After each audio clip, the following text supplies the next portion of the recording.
real quick, and I'll back that one up for y'all. So like, it's crazy. It's crazy, man. It's crazy.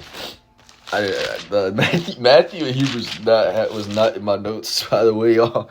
But right here, Hebrews 12 verse 2, it says, keeping our eyes on Jesus, the source and the perfecter of our faith. For that lay before him, he endured the cross, despising the shame, and sat down at the right hand of the throne of God. All right, keeping our eyes set towards him. He is the perfecter of the faith, right?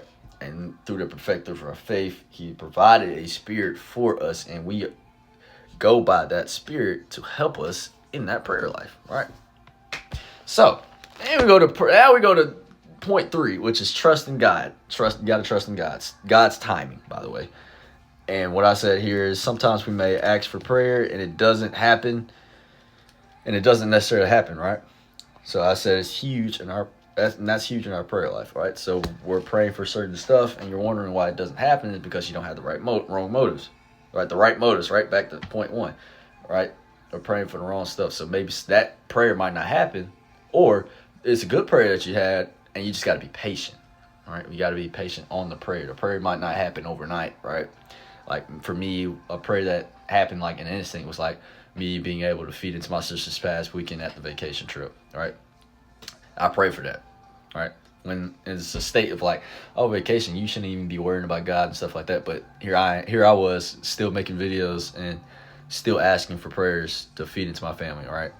So that prayer happened in instinct, but there's still prayers of like certain friends I pray for, to come closer to God. That's still in the waiting process, right? And I can see they're starting to grow a little bit, right?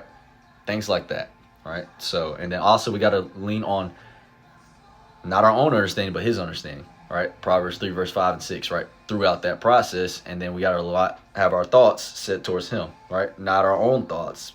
Isaiah 55, verse 8, right? Not our own thoughts, right? But his thoughts, okay? And then last one is the heart of prayer, which is saying prayer isn't about asking for things, but building a relationship with God. All right. So I love y'all. Jesus loves y'all more. And gosh, please, for the love of God, let this safe. All right. I'll see y'all later. Peace.